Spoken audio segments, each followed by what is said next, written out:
तारीख थी 3 दिसंबर 2025, बुधवार की सुबह। जगह बिहार का अररिया जिला। एक 28 साल की स्कूल टीचर शिवानी कुमारी अपनी स्कूटी पर स्कूल के लिए निकलती हैं, रोज की तरह। लेकिन उस दिन कुछ अलग होता है।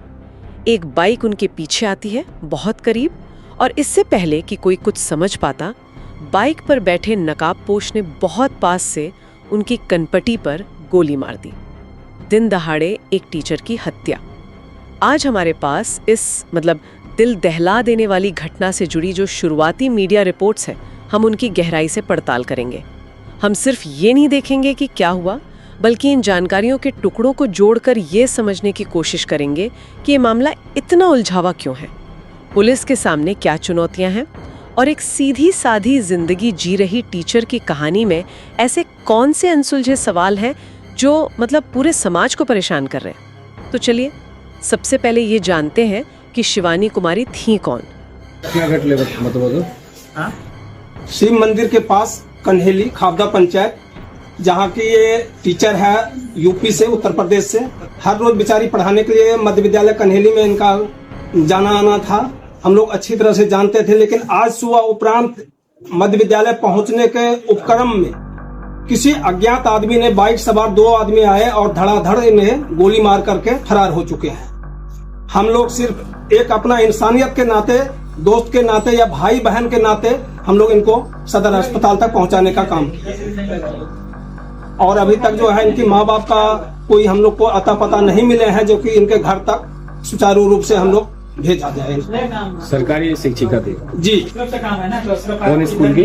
मध्य विद्यालय कन्हेली। कितने बजे घटना है? ये लमसम 8:30 से 9 के बीच में जी। इनका नाम बता सकते हैं? शिवानी मैडम। शिवानी मैडम जी। आप अपना नाम बताइए। सुधीर यादव, ग्राम पोस्ट कन्हेली, वार्ड नंबर 6। क्या मामला हुआ? मामला क्या, हमको तो मान लीजिए हम विद्यालय में थे, उसके बाद में वहाँ से हमको खबर गया जो ऐसे घटना। किसको गोली मारी गई है सो बताइए। शिवानी वर्मा। क्या है वो? टीचर है। किस स्कूल में? मध्य विद्यालय कन्हेली में। अच्छा, अनमैरिड है? अनमैरिड। कब से आपके स्कूल में है? 2 साल से। अच्छा, क्या मामला क्या हुआ? मामला तो हमको कोई पता नहीं है। घटना कैसे घटी सो बताइए। कैसे घटी? कहाँ पर घटी? घटना आपको शिव मंदिर के पास। कहाँ? कन्हेली। हाँ, स्कूल के पास? नहीं, स्कूल से 1.5 किलोमीटर पर। क्या स्कूल जा रही थी क्या? हाँ, स्कूल जा रही। कितने बजे की घटना है? 9:25 की। अच्छा, स्कूल जाने के क्रम में हाँ, गोली मार दिया। तो अपराधी जो था क्या गाड़ी उड़ी से था, क्या था, कुछ जानकारी? हम उस समय में थे तो नहीं। अच्छा, जो अपराधी गाड़ी से था या। ठीक है, स्कूल का नाम क्या है? मध्य विद्यालय का नहीं। आप इसके प्रधानाध्यापक हैं? क्या नाम? उमेश कुमार। फोटो खींच के व्हाट्सएप तो वो यूपी के रहने वाली थी? कहाँ की रहने वाली थी? कुछ नहीं जानकारी? यहाँ पे खाबदा पंचायत में जो मंदिर है उसके पास उसको गोली मार दिया गया। हम लोग देख रहे हैं उसकी मृत्यु, उनकी मृत्यु हो गई है। देख रहे हैं हम लोग, सारा लिंक स्थापित कर रहे हैं। बहुत जल्द केस का डिटेक्शन कर जाए और जो भी अपराधी है वो बख्शे नहीं जाएंगे, बहुत जल्द पकड़े जाएंगे। लगातार सर इस एरिया में, खास करके अररिया जिला में कहा जाए तो अपराध का ग्राफ बढ़ता जा रहा है। नहीं, अपराध का ग्राफ लगातार हम भी देख रहे हैं, लगातार ऐसा नहीं कि बढ़ रहा है, और हर एक अपराध को यहाँ विभेदन किया जा रहा है और क्रिमिनल जो अपराध कर्मी है उसे अंदर किया जा रहा है। रिपोर्ट्स हमें बताती हैं कि वो उत्तर प्रदेश के बाराबंकी से थी, सिर्फ 28 साल की उम्र, और उन्होंने बिहार लोक सेवा आयोग की परीक्षा पास की थी। उनकी पोस्टिंग हुई थी अररिया के खाबदा कन्हेली मध्य विद्यालय में। अपने घर से सैकड़ों किलोमीटर दूर एक नए शहर में वो अपना करियर बना रही थी। और यहाँ पे रिपोर्ट्स में थोड़ा सा एक छोटा सा फर्क है। कुछ कहती हैं कि उन्हें नौकरी मिले बस कुछ ही महीने हुए थे, जबकि कुछ रिपोर्ट्स में 2 साल का जिक्र है। लेकिन एक बात जो हर रिपोर्ट में कॉमन है वो ये कि वो अररिया में किराए के मकान में अकेले रहती थी। और ये डिटेल मेरे ख्याल से बहुत अहम है। वो एक आत्मनिर्भर लड़की थी, अपने पैरों पे खड़ी हो रही थी। बिल्कुल, और उनके आसपास के लोग, उनके पड़ोसी, स्कूल के साथी सब एक ही बात कहते हैं कि उनका स्वभाव बेहद शांत था।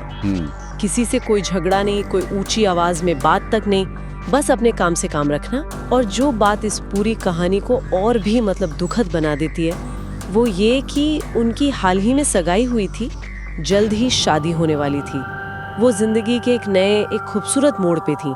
और जब किसी ऐसे इंसान के साथ ऐसा हादसा होता है तो सबसे पहला सवाल यही उठता है कि आखिर क्यों।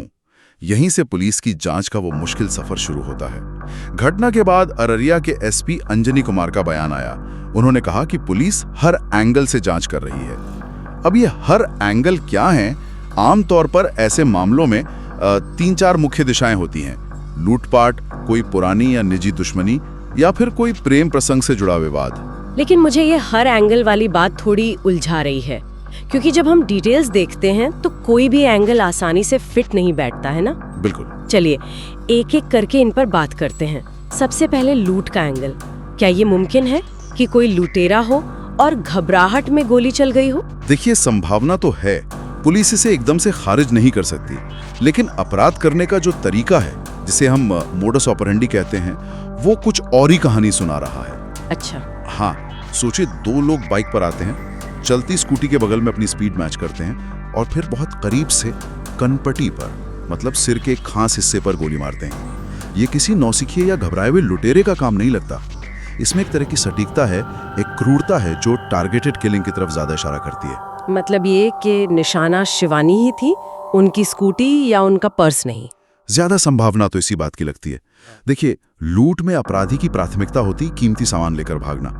हत्या करना उनका वो आखिरी विकल्प होता है, वो भी तब जब उन्हें अपनी पहचान खुलने का डर हो। यहाँ तो ऐसा लग रहा है कि हत्या ही प्राथमिकता थी, और रिपोर्ट्स में इस बात का भी जिक्र नहीं कि उनसे कुछ लूटा भी गया था या नहीं। तो लूट की थ्योरी है पर काफी कमजोर है। ठीक है, तो उधर लूट नहीं, तो फिर दूसरा एंगल आता है निजी दुश्मनी का। पर यहाँ तो मामला और भी ज्यादा फंस जाता है। हाँ। जैसा हमने अभी बात की, उनका स्वभाव ही ऐसा नहीं था कि किसी से दुश्मनी हो। वो शहर में नई थी, उनका सोशल सर्कल भी कोई बहुत बड़ा नहीं था। बिल्कुल। और यहीं पे पुलिस का काम और मुश्किल हो जाता है। बिल्कुल। जब कोई ऐसा व्यक्ति निशाना बनता है जिसका कोई जाहिर दुश्मन न हो, तो जांच की दिशा बदलनी पड़ती है। ठीक है। पुलिस को फिर उन छुपी हुई दुश्मनी की तलाश करनी पड़ती है जिसके बारे में शायद किसी को पता ही ना हो। यहाँ तक कि परिवार को भी नहीं। हाँ, परिवार को भी नहीं। हाँ। क्या बाराबंकी में, उनके होम टाउन में, कोई पुराना विवाद था जो उनका पीछा करते हुए अररिया तक आ गया? या कोई जमीन जायदाद का मामला जिसमें वो सीधे तौर पे शामिल न हो पर निशाना बन गई? या फिर एक और भयानक संभावना कि क्या वो किसी गलत चीज की गवाह बन गई थी? ये सब अब पुलिस के लिए जांच का विषय है। ये तो मतलब अंधेरे में सुई ढूंढने जैसा है, क्योंकि इन सवालों का जवाब पाने के लिए पुलिस को सिर्फ अररिया में ही नहीं, बाराबंकी में भी उनकी पूरी जिंदगी को खंगालना होगा। सही कहा। उनके दोस्तों से, पुराने पड़ोसियों से, हर रिश्तेदार से बात करनी होगी। इसमें बहुत वक्त लगता है। हाँ, और इसी के साथ पुलिस का एक और जरूरी काम है, टेक्निकल सबूत इकट्ठा करना। एसपी ने कहा है कि वो सीसीटीवी फुटेज खंगाल रहे हैं। अब ये सुनने में बहुत आसान लगता है, पर असल में ये बहुत मेहनत का काम है। बहुत ज्यादा। पहले तो घटनास्थल से लेकर हत्यारों के भागने के हर मुमकिन रास्ते पर मौजूद कैमरे की लिस्ट बनानी होती है, फिर उन सब से घंटों की फुटेज। और फुटेज में भी क्या गारंटी है कि कुछ साफ दिखेगा? बाइक का नंबर प्लेट शायद न दिखे, चेहरे पर तो नकाब था ही। बिल्कुल सही कहा। लेकिन पुलिस सिर्फ नंबर प्लेट या चेहरा नहीं ढूंढती, वो पैटर्न ढूंढती है। बाइक का मॉडल कौन सा था? हत्यारों ने किस रंग के कपड़े पहने थे? क्या वो घटना से पहले उस इलाके में रेकी कर रहे थे? अच्छा। क्या वही बाइक किसी और कैमरे में कहीं और दिखी? इन छोटे छोटे डिजिटल टुकड़ों को जोड़कर ही एक बड़ी तस्वीर बनती है। और इसके अलावा शिवानी के कॉल डिटेल रिकॉर्ड्स यानी CDR को एनालाइज किया जाएगा, ये पता लगाने के लिए कि पिछले कुछ दिनों में क्या कोई ऐसा संदिग्ध नंबर था जिससे उनकी बार बार बात हो रही थी। और तीसरा एंगल, प्रेम प्रसंग या सगाई से जुड़ा विवाद। ये एंगल अक्सर ऐसे मामलों में सबसे पहले सामने आता है। उनकी हाल ही में सगाई हुई थी, क्या उस रिश्ते में कोई तनाव था? मीडिया और रिपोर्ट्स में अभी तक परिवार की तरफ से ऐसी किसी बात का जिक्र नहीं है। सब कुछ ठीक लग रहा था। लेकिन पुलिस के लिए ये एंगल सिर्फ मंगेतर तक सीमित नहीं होता। क्या कोई और था जो शिवानी से मतलब एक तरफा प्यार करता था, या कोई ऐसा शख्स जिसे ये सगाई मंजूर नहीं थी? पुलिस इस पहलू पर भी उनके दोस्तों और परिवार से गहराई से पूछताछ करेगी। कई बार परिवार के लोग, आप जानते हैं, सम्मान या शर्म की वजह से ऐसी बातें छुपाते हैं। लेकिन जांच में यह सब सामने आ ही जाता है। तो फिलहाल इन तीनों में से कोई भी थ्योरी पूरी तरह से फिट नहीं हो रही और यही इस केस को एक ब्लाइंड मर्डर केस बना देता है, एक ऐसी पहेली जिसके सारे जरूरी टुकड़े गायब हैं। इस पूरी घटना का एक और पहलू है जिस पर बात करना बहुत जरूरी है और वो है इसका सामाजिक असर। ये सिर्फ एक क्राइम रिपोर्ट नहीं है, ये एक ऐसी घटना है जो समाज में गहरे तक डर पैदा करती है। बिल्कुल, जब एक शिक्षक, एक गुरु जो समाज को बनाने का काम कर रहा है, वो ही अपने स्कूल के रास्ते में सुरक्षित ना हो, तो ये समाज के सुरक्षा के ताने बाने पर सीधा हमला है। इसका सबसे पहला और गहरा असर पड़ता है शिक्षक समुदाय पर। सोचिए उस स्कूल की बाकी महिला टीचर्स के मन पर क्या बीता होगा, उनके परिवारों पर क्या बीत रही होगी। हर सुबह घर से निकलते हुए एक डर लगा रहता होगा। हाँ, एक अनजाना सा डर। और ये डर सिर्फ टीचर्स तक ही सीमित नहीं रहता है। उन माता पिता का क्या जो अपनी बेटियों को नौकरी के लिए दूसरे शहरों में भेजते हैं। ये घटना उनके भरोसे को तोड़ती है। वो सोचने पर मजबूर हो जाते हैं कि क्या उनकी बेटी सुरक्षित है। ये सिर्फ एक हत्या नहीं है, ये आज़ादी और आत्मनिर्भरता के विचार पर एक हमला है। आपने बहुत सही बात कही। ये उस सामाजिक प्रगति पर भी सवाल उठाता है जिसकी हम बात करते हैं। हम महिलाओं को शिक्षित करने, उन्हें काम करने के लिए प्रोत्साहित करते हैं, लेकिन जब वो अपने पैरों पर खड़ी होती हैं, तो क्या हमारा समाज उन्हें वो सुरक्षा दे पाता है जिसकी वो हकदार हैं? सही है। इस घटना ने अर्रैया जैसे छोटे शहर में असुरक्षा की एक लहर पैदा कर दी है। लोग गुस्से में हैं, दुखी हैं और डरे हुए भी हैं, और उनका ये डर जायज है। वो सिर्फ एक ही चीज मांग रहे हैं, न्याय। तो अगर हम आज की इस पूरी बातचीत को समेटें तो तस्वीर कुछ ये बनती है कि हम जानते हैं कि क्या हुआ। एक 28 साल की टीचर शिवानी कुमारी जो एक नई जिंदगी शुरू करने वाली थी, उनकी बेरहमी से हत्या कर दी गई। हम ये भी जानते हैं कि ये कब और कहां हुआ। लेकिन जो सबसे बड़े और जरूरी सवाल हैं, किसने और क्यों, वो अब भी एक घने कोहरे में लिपटे हुए हैं। हत्यारे कौन थे? क्या वो पेशेवर हत्यारे थे? उनका मकसद क्या था? क्या ये दुश्मनी इतनी गहरी और छुपी हुई थी कि किसी को कानो कान खबर तक नहीं हुई? ये वो सवाल हैं जिनका जवाब मिलना सिर्फ शिवानी के परिवार के लिए ही नहीं, बल्कि पूरे समाज के भरोसे के लिए जरूरी है। और जब तक ये जवाब नहीं मिलते, शिवानी कुमारी का मामला सिर्फ एक और क्राइम फाइल बनकर नहीं रह जाएगा।